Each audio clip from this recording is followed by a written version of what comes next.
Hello everyone. Last lecture में हमारा चल रहा था एनवायरनमेंट में क्या मेगा डाइवर्सिटी, और क्या चल रहा था नेक्स्ट टॉपिक क्या किया था हमने, बायोडाइवर्सिटी हॉटस्पॉट्स करे थे।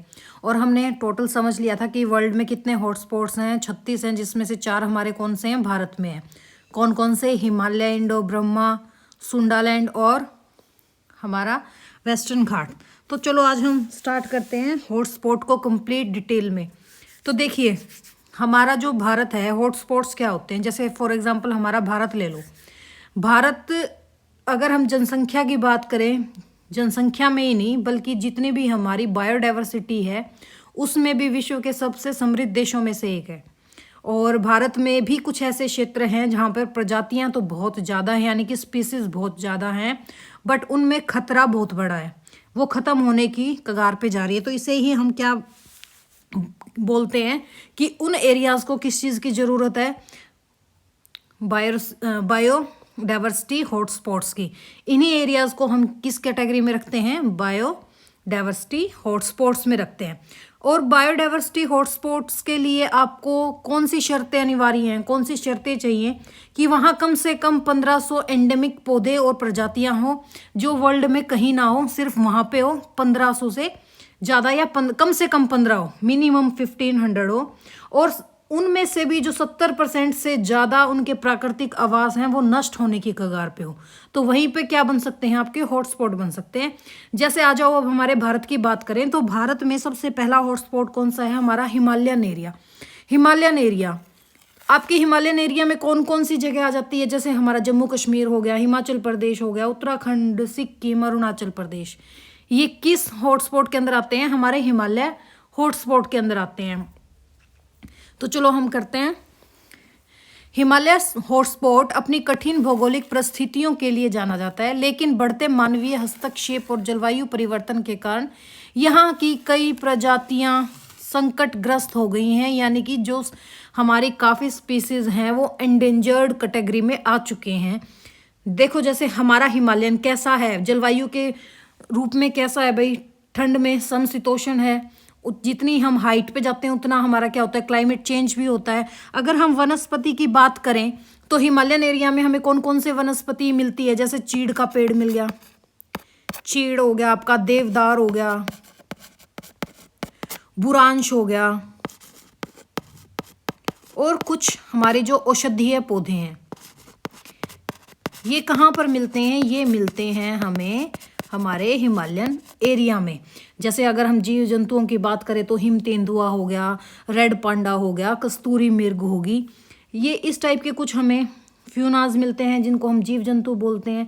इन पे खतरा क्यों आ गया भाई? एक तो सबसे पहला तो ग्लेशियर पिघलता जा रहा है, वहाँ पे टूरिस्ट प्लेसेस बनाने के लिए बांध बनाई सड़कें बनाई जा रही हैं, बांध के निर्माण हो रहे हैं। तो इन वजह से क्या हो रहा है, जो हमारा ये एरिया है हिमालयन क्षेत्र, ये किस कैटेगरी में आ चुका है, हिमालयन हॉटस्पॉट की कैटेगरी में आ चुका है। तो चलो हम स्टार्ट करते हैं। अब देखो हमारे हिमालय में हमें क्या मिलते हैं, मैमल्स देखने को मिलते हैं, स्तनधारी जीव। जैसे हमारा स्नो लेपर्ड हो गया, हिम तेंदुआ हो गया। हिम तेंदुआ को हम क्या कहते हैं, पहाड़ों का भूत। क्या बोलते हैं, हिम तेंदुआ को क्या कहा जाता है, पहाड़ों का भूत। और यह उच्च हिमालयी क्षेत्रों में पाए जाते हैं। इनका अवैध शिकार और इनके द्वारा किया गया शिकार, यानी कि आपके जो स्नो लेपर्ड हैं इनका शिकार भी हो रहा है खाल के लिए, हड्डियों के लिए। और जो ये शिकार करते हैं जैसे आपकी नीली भेड़, इनका फेवरेट फूड होता है, इनकी कमी के कारण ये संकट बना हुआ है। फिर आ जाता है हमारा जैसे रेड पांडा। रेड पांडा क्या खाता है भाई, पांडा हमेशा बैम्बू ज़्यादा खाता है। ये आपको कहाँ देखने को मिलता है, ये हमारे ईस्टर्न साइड देखने को मिलता है, जो हमारा जैसे सिक्किम हो गया, अरुणाचल प्रदेश हो गया, यहाँ पे बांस के जंगलों में ये मिलते हैं। और आवास के विनाश के कारण इनकी संख्या बहुत कम रह गई है। फिर जैसे हमारा जो हिमालयी कस्तूरी मृग है, हिमालयी कस्तूरी मृग क्या भाई, कस्तूरी की चाह में लोग क्या कर रहे हैं, हिरणों को मारते जा रहे हैं और इनका अवैध शिकार हो रहा है, जिसकी वजह से क्या हो रही है, इनकी कैटेगरी किस उसमें आ गई है, विलुप्त प्राय श्रेणी में आ चुकी है। ये किस में आ चुकी है, विलुप्त प्राय श्रेणी में आ गए हैं हमारे कस्तूरी मृग। फिर हमारा है कश्मीरी हंगुल। जो हमारा कश्मीरी हंगुल है ये सिर्फ एक जगह मिलता है, कहाँ देखने को, जो आपका कश्मीर में दाची गांव नेशनल पार्क है वहां पर।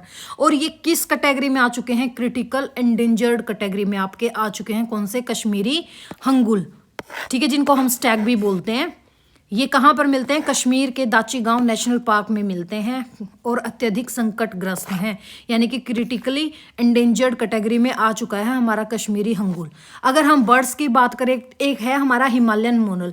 जो ये हिमालयन मोनल है ये आपको सिर्फ एक जगह देखने को मिलता है, कहाँ पर? उत्तराखंड। ठीक है, ये उत्तराखंड का क्या है? जैसे हमारा राज्य पक्षी क्या है हरियाणा का काला तितर, वैसे ही इनका क्या है? हिमालयन मोनल। ये उत्तराखंड का स्टेट बर्ड है, यानी कि राज्य पक्षी है। इसके ना बहुत सुंदर पंख होते हैं और इन्हीं पंखों के लिए लोग इनका शिकार करते हैं। इस वजह से इनकी कैटेगरी भी क्या होती जा रही है भाई? संकटग्रस्त में है। फिर एक आपका है सफ़ेद पीठ वाला गिद्ध। जो ये सफ़ेद पीठ वाला गिद्ध है, इसके ना एनिमल्स को एक दवाई दी जाती है जिसके अंदर सिर्फ किसका सीरम बनता है, किसका सीरम डलता है? हमारा जो ये वाइट रम्प्ड वल्टर होता है, यानी कि सफ़ेद पीठ वाला गिद्ध होता है, इसको दवाई, इसके सीरम को दवाई बनाने में यूज़ किया जाता है, जिसकी वजह से इनकी भी जो संख्या में कमी आती जा रही है। तो पशुओं को दी जाने वाली दवाई कौन सी दवाई है? वो डाइक्लोफेनाक दवाई बनाई जाती है जानवरों को दी जाने वाली, और वो किसके सीरम से बनती है? सफ़ेद पीठ वाले गिद्ध के सीरम से बनती है, जिसकी कारण इनकी संख्या में भी भारी गिरावट आ रही है।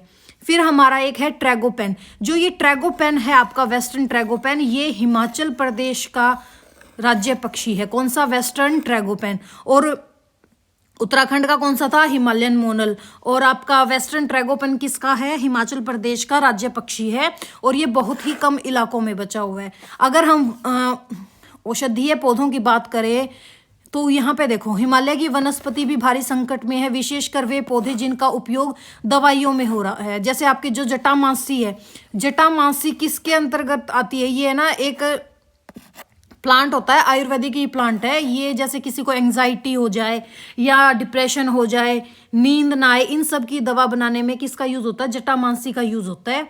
और इसका अत्यधिक दोहन के कारण ये भी संकट में है। किस किस के काम आता है ये? तनाव और अनिद्रा की दवा बनाने में। फिर एक है हमारा कुथ। कुथ एक, इसमें से ना बहुत अच्छी स्मेल आती है, और ये भी आपका जो परफ्यूम हो गया और दवाइयाँ इसमें बनाने में काम आता है। कौन सा? हमारा कुथ। क्या नाम है पौधे का? कुथ। इसका उपयोग इत्र और दवाइयों में होता है। फिर एक हमारा हिमालय येव है। जो हिमालय येव है, इसका यूज होता है कैंसर की दवाई में। कैंसर की दवाई में किसका यूज होता है? हिमालय येव का यूज होता है। इस पेड़ की छाल से टेक्सोल नामक, कौन सी दवाई? टेक्सोल नामक कैंसर की दवा बनाई जाती है, जिसके कारण इसे बेरहमी से काटा जाता है। ये क्या थे हमारे भाई वनस्पति को जो नुकसान हो रहा है। अब हम देखते हैं कि इन प्रजातियों पर संकट के मुख्य कारण क्या है। सबसे पहला तो हमारा क्लाइमेट चेंज है, भी ग्लेशियर पिघलते जा रहे हैं, हमारा टेम्परेचर बढ़ता जा रहा है। दूसरा जो हमारा आवास का विखंडन होता जा रहा है, हैबिटेट फ्रेगमेंटेशन बोलते हैं जिसको, भाई सड़क बनती जा रही है, बांध बनते जा रहे हैं या टूरिस्ट प्लेस बनते जा रहे हैं, जिसकी वजह से जंगलों को काटा जा रहा है। फिर हो जाता है जैसे आपका पाउचिंग। भाई जैसे आपका स्नो लेपर्ड है, इसकी खाल के लिए लोग क्या करते हैं? इनका शिकार करते हैं, इनकी खालों को अपने घरों में सजाते हैं।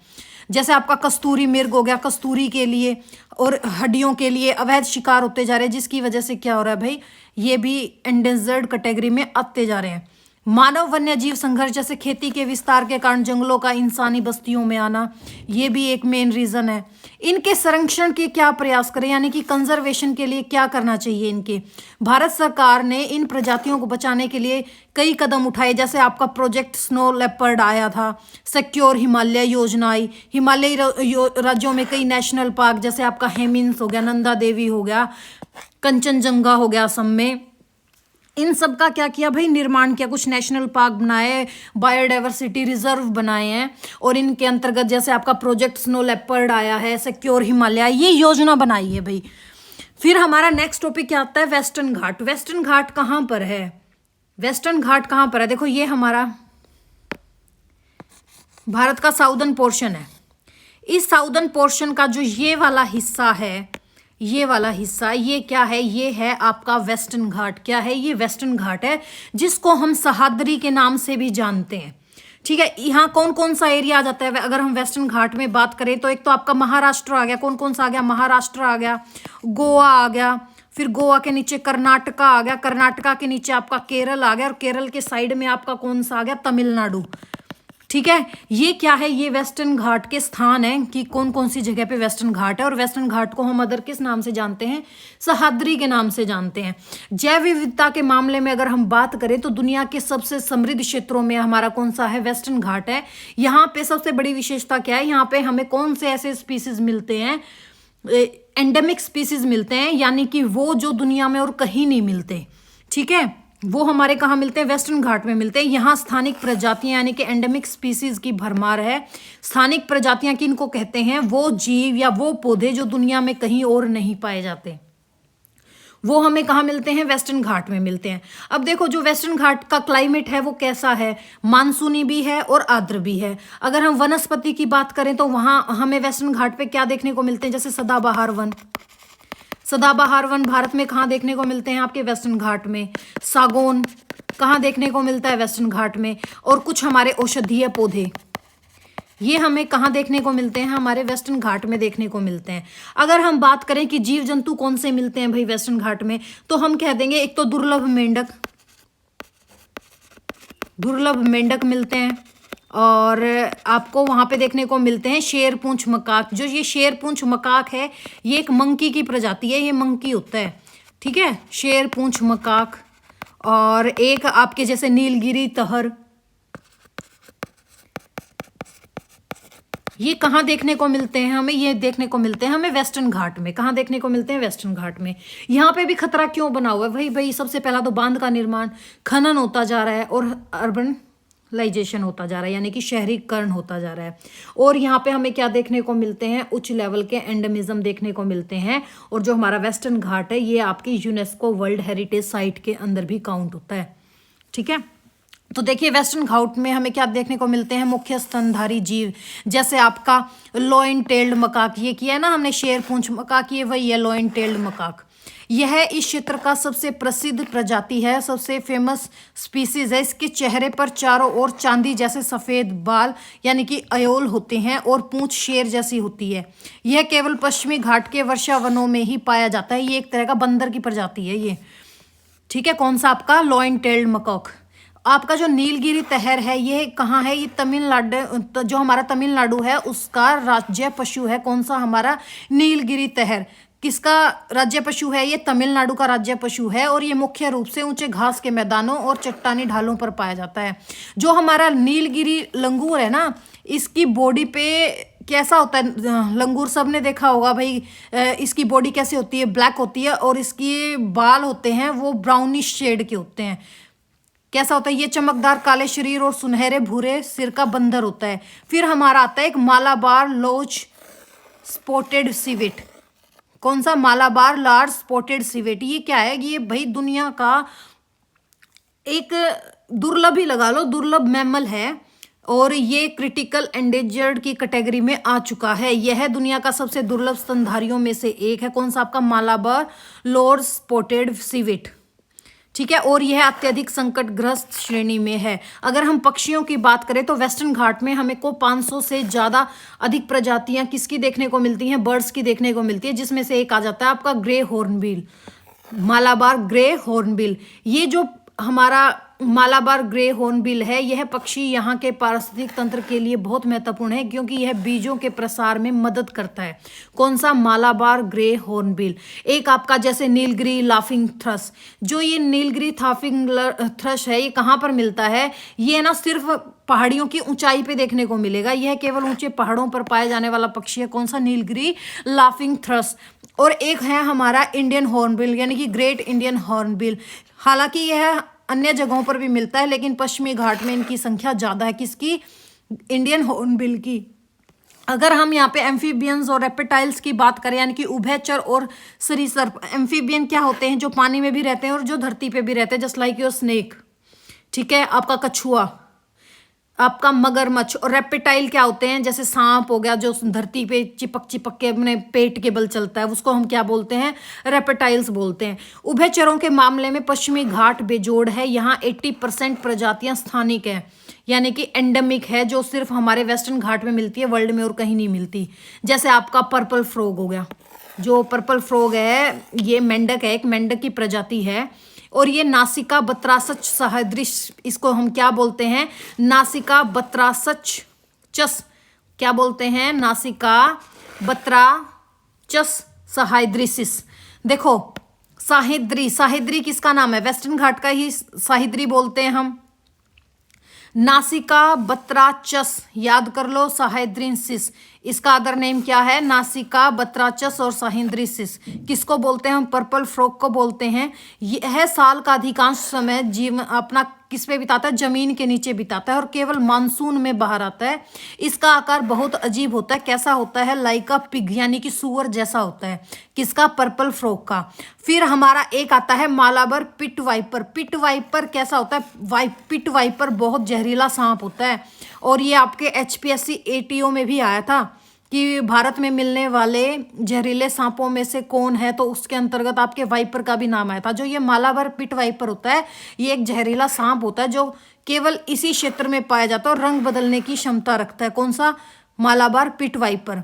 फिर हमारे अगर वनस्पति की बात करें तो एक होता है नूल कुरुंजी।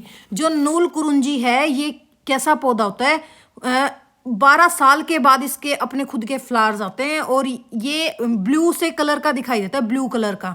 ठीक है, कौन, नील कुरुंजी, इसका नाम तभी नील कुरुंजी है। ये एक अद्भुत पौधा है जिसमें फूल हर 12 साल में एक बार खिलता है और जब ये फूल खिलता है तो पूरी पहाड़ियां नीली दिखाई देती है, जिसकी वजह से इसका नाम क्या है, नील कुरिंजी। एक आपका चंदन और शीशम यहाँ देखने को मिलता है। यहाँ के जंगलों में कीमती लकड़ियों की प्रचुर मात्रा पाई जाती है, जस्ट लाइक चंदन और शीशम। अगर हम बात करें वेस्टर्न घाट पर मुख्य खतरे क्या क्या हैं, तो सबसे पहला हमारा जो वृक्षारोपण होता जा रहा है भाई, चाय कॉफी और रबर के बगानों के लिए प्राकृतिक जंगलों को काटा जा रहा है। फिर जो आपकी माइनिंग हो रही है भाई, लौह अयस्क और अन्य खनिजों के लिए पहाड़ों की खुदाई। फिर पर्यटन, अनियंत्रित पर्यटन ने प्लास्टिक प्रदूषण और आवास का विनाश किया है। इसके संरक्षण के लिए क्या क्या काम किए गए हैं, जैसे 2012 में यूनेस्को ने पश्चिमी घाट के 39 स्थलों को किसमें शामिल किया है, जो इनकी वर्ल्ड हेरिटेज साइट्स होती हैं, विश्व धरोहर स्थल होते हैं, उसमें घोषित किया गया था। कब, वेस्टर्न घाट को 2012 में यूनेस्को साइट में, ठीक है, विश्व धरोहर स्थल में। कितने स्थानों को, 39 स्थानों को। जैसे आपका माधव गढ़गिल और कस्तूरी रंगन समितियों ने इस क्षेत्र को बचाने के लिए महत्वपूर्ण सिफारिशें की। किन्होंने, माधव गाडगिल और कस्तूरी रंगन समिति बनी थी, उन्होंने इस एरिया को बचाने के लिए सिफारिशें की थी। फिर हमारा थर्ड कौन सा आता है, इंडो ब्रह्मा एरिया। जो आपका इंडो ब्रह्मा हॉटस्पॉट है, देखो इंडो ब्रह्मा हॉटस्पॉट दुनिया के सबसे बड़े और सबसे महत्वपूर्ण हॉटस्पॉट में से एक है। यह क्षेत्र अपनी असाधारण जैविक समृद्धि और यहाँ पाए जाने वाले दुर्लभ जीवों के लिए जाना जाता है। अगर हम इसकी बात करें तो यहाँ पे हमारा जैसे ईस्टर्न इंडिया यानी कि पूर्वोत्तर भारत है, और पूर्वोत्तर भारत में जैसे आपका असम आ गया, मणिपुर, मिजोरम, नागालैंड, त्रिपुरा और आपका मेघालय। ठीक है, अरुणाचल प्रदेश इसमें नहीं आया क्योंकि अरुणाचल प्रदेश कहाँ का हिस्सा है, हिमालयन हॉटस्पॉट का हिस्सा है। और बाकी 7 सिस्टर्स की बाकी 6 बहनें किस में आ गई है, हमारे इंडो ब्रह्मा हॉटस्पॉट में आ गई है। अगर हम बात करें यहाँ की जलवायु कैसी है, उष्ण कटिबंधीय है और बारिश तो वहाँ ज़्यादा होती है। अगर हम फ्लोरा की बात करें यानी कि वनस्पति कौन कौन सी है, तो एक तो बांस देखने को मिलते हैं ज़्यादा, बैम्बूज, एक आपका आर्किड देखने को मिलता है। क्या देखने को मिलता है, आर्किड और सदाबहार वन। ठीक है, अगर हम यहाँ पे जीव जंतुओं की बात करें तो दुर्लभ टाइप के उभयचर जंतु यहाँ पे देखने को मिलते हैं, तितलियां देखने को मिलती हैं, पक्षी प्रजातियां बहुत ज़्यादा देखने को मिलती है। अगर यहाँ पे खतरे का मेन रीज़न क्या है, एक तो जो आपकी झूम खेती है, कौन सी झूम खेती, ये यहाँ पे क्या है, थ्रेट का काम करती है, वनों की कटाई हो रही है, अवैध शिकार हो रहे हैं। ठीक है, जो आपका इंडो ब्रह्मा एरिया है ये एम्फीबियन डाइवर्सिटी में समृद्ध है और भारत का सबसे अधिक वर्षा वाला एरिया भी हमारा कौन सा है, इंडो ब्रह्मा एरिया। तो देखो, जो इसका अगर हम भौगोलिक विस्तार की बात करें, इसकी लोकेशन की बात करें, तो ये हॉटस्पॉट लगभग 23.7 लाख वर्ग किलोमीटर में फैला हुआ है। कितने में फैला हुआ है, 23.7 लाख वर्ग किलोमीटर में फैला हुआ है। इसमें आपके कौन से एरिया शामिल होता है, पूरा उत्तर पूर्वी भारत, जिसमें आपका असम और अंडमान द्वीप समूह को छोड़ दो। ठीक है, और बाकी सारा आ जाएगा। जैसे अन्य देश की बात करें तो म्यांमार आ गया, थाईलैंड, लाओस, वियतनाम, कंबोडिया और दक्षिण चीन का कुछ हिस्सा हमारे इंडो बर्मा के अंदर आता है। अगर हम वर्ल्ड की बात करें और भारत की बात करें तो आपकी जो 7 सिस्टर्स हैं वो आ जाएगी। यहाँ पे असम नहीं करोगे, यहाँ पे करोगे आप अरुणाचल प्रदेश को छोड़कर, ठीक है। और अंडोमान द्वीप, ये लाइन ही छोड़ दो, ये लाइन ही पता नहीं क्यों लिख रखी है, ठीक है, इस लाइन को ही खत्म कर दो। अन्य देश कौन कौन से हैं? Myanmar, Thailand, Laos, Vietnam, Cambodia, दक्षिण चीन का कुछ हिस्सा। अगर हम बात करें तो अंडोमान द्वीप समूह इसी हॉटस्पॉट का हिस्सा माना जाता है।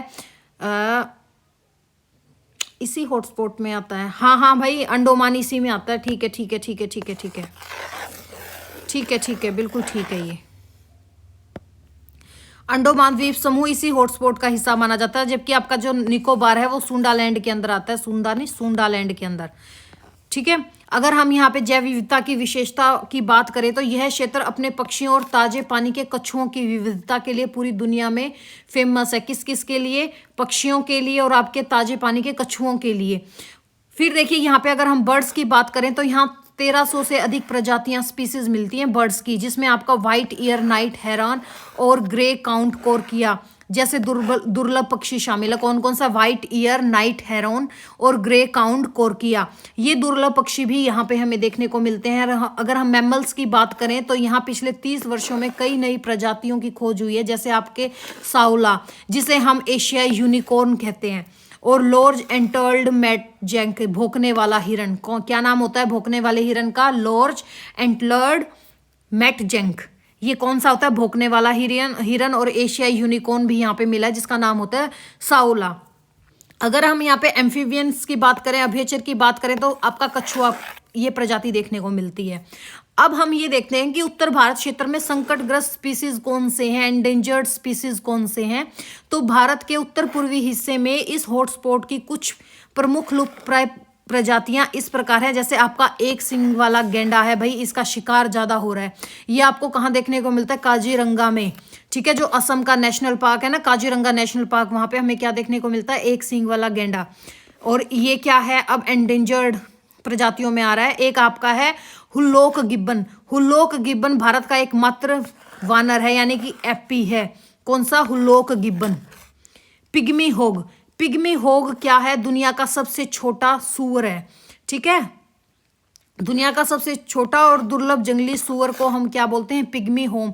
ये कौन सी प्रजातियां जो संकटग्रस्त हैं अभी, ठीक है। एक आपका नामदफा उड़न गिलहरी। जो नामदफा उड़न गिलहरी, ये सिर्फ कहाँ मिलती है? अरुणाचल प्रदेश में नामदफा उड़न गिलहरी।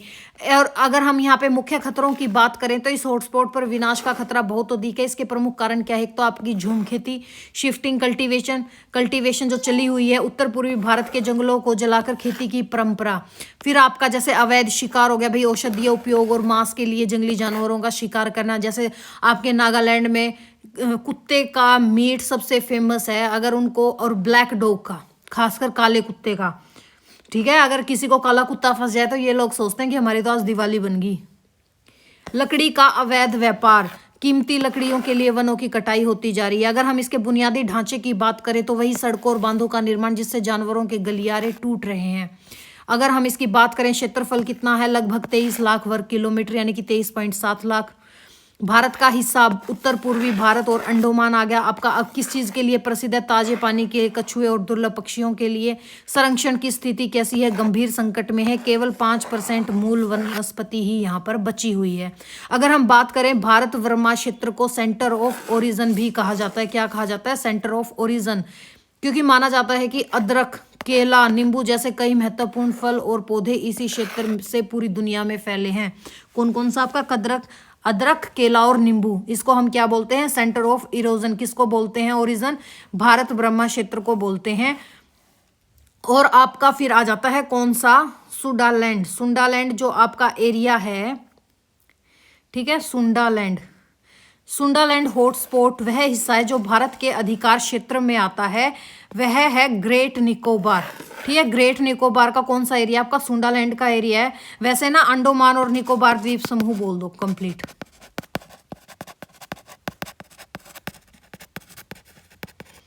यूनेस्को को निकोबार द्वीप समूह ने 2013 में अपनी हेरिटेज साइट में इंक्लूड किया था। कब किया था भाई? 2013 में। ठीक है, कब शामिल किया गया है? यूनेस्को ने मई 2013 को ग्रेट निकोबार को अपने world network of biosphere reserve, यानी कि जो आपका world network of biosphere reserve, इसमें शामिल किया था। महत्व क्या था? सुंडालैंड का हिस्सा होने के नाते निकोबार को अद्वितीय जैव विविधता को अंतर्राष्ट्रीय पहचान और सुरक्षा मिली इस वजह से। तो सुंडालैंड हॉटस्पॉट के यूरोप में अगर हम यूनेस्को से अलग देखें तो हमारा जो सुंडालैंड है, यहाँ पे कैसी हमें जलवायु देखने को मिलती है? उष्ण कटिबंधीय समुद्री जलवायु देखने को मिलती है। अगर हम यहाँ पे वनस्पति की बात करें, वनस्पति कैसी है सुंडालैंड में? आपकी मैंग्रोव वनस्पति देखने को मिलती है, वर्षा वन देखने को मिलेंगे। अगर हम समुद्री जीवों की बात करें तो यहाँ पे हमें कौन से मिलता है? एक तो समुद्री कछुआ मिलता है, प्रवाल भित्तियां देखने को मिलती हैं, और कुछ दुर्लभ पक्षी देखने को मिलते हैं। तो खतरा किस वजह से? एक तो सुनामी है भाई मेन खतरा, तो दूसरा समुद्री प्रदूषण हो रहा है, तीसरा पर्यटन दबाव बनता जा रहा है। तो अगर हम बात करें सुंडालैंड किसके लिए फेमस है? कोरल रीफ्स के लिए, यानी कि आपकी प्रवाल भित्तियों के लिए फेमस है, और द्वीपीय जैव विविधता के लिए हमारा क्या फेमस है? हमारा सुंडालैंड फेमस है। तो सुंडालैंड को जैव विविधता हॉटस्पॉट का दर्जा यूनेस्को ने नहीं बल्कि कंजर्वेशन इंटरनेशनल नामक संस्था ने दिया था। किन्होंने दिया था? कंजर्वेशन इंटरनेशनल नामक संस्था ने सुंडालैंड को हॉटस्पॉट का दर्जा दिया था। यह दर्जा 1990 के दशक के अंत में मिला था, जब हॉटस्पॉट की वैश्विक सूची तैयार की जा रही थी। सुंडालैंड दुनिया का सबसे बड़े हॉटस्पॉटों में से एक है। अगर हम इसके विस्तार की बात करें तो इसमें दक्षिण पूर्वी एशिया के देश जैसे आपका इंडोनेशिया, मलेशिया, सिंगापुर, बुर्नेई और भारत का निकोबार द्वीप शामिल है। अगर हम भारत के हिस्से की बात करें तो अंडमान द्वीप समूह भारत ब्रह्मा हॉटस्पॉट में आता है, लास्ट हम करके आए हैं। तो जबकि आपका निकोबार द्वीप समूह सुंडालैंड का हिस्सा है। अगर हम मुख्य प्रजातियों की बात करें तो यहाँ हमें क्या देखने को मिलता है? ओरंगुटन। क्या देखने को मिलता है? ओरंगुटन, सुमात्रन टाइगर, विशाल रेफ्लेसिस, दुनिया का सबसे बड़ा फूल हमें यहीं देखने को मिलता है। निकोबार को बायोस्फीयर रिजर्व कब घोषित किया था? 1989 में। किसने? भारत सरकार ने। निकोबार को बायोस्फीयर रिजर्व किसने घोषित किया था? भारत सरकार ने किया था 1989 में। यूनेस्को बायोस्फीयर रिजर्व की सूची में कब शामिल हुआ? 2013 में। ये किसने किया था? यूनेस्को ने। हॉटस्पॉट का दर्जा यानी कि पूरा सुंडालैंड का दर्जा कब मिला? 1999 में। किसके द्वारा मिला? कंजर्वेशन इंटरनेशनल के द्वारा मिला। ये क्या है हमारे? ये थे हमारे आज के इंडियन हॉटस्पॉट। देखो भाई, इंडियन हॉटस्पॉट का महत्व क्या है? देखो, आपकी जो वैश्विक जैव विविधता है उसका संरक्षण करना, औषधीय व आनुवांशिक संसाधनों को बचाना, जलवायु का संतुलन बनाना, और इको टूरिज्म का। ठीक है, अगर हम बात करें भारत में कितने हॉटस्पॉट है? टोटल 4। जो हमारा वेस्टर्न घाट है ये उच्च एंडेमिज्म के लिए प्रसिद्ध है। हिमालय किसके लिए प्रसिद्ध है? औषधीय पौधों के लिए प्रसिद्ध है। अगर हम बात करें तो भारतीय जैव विविधता हॉटस्पॉट को बचाना मतलब हमारे भारत की प्रकृति के भविष्य को बचाना। अब हम नेक्स्ट लेक्चर में लेके आएंगे रेड डाटा बुक, या कुछ और देखते हैं क्या लेके आएंगे।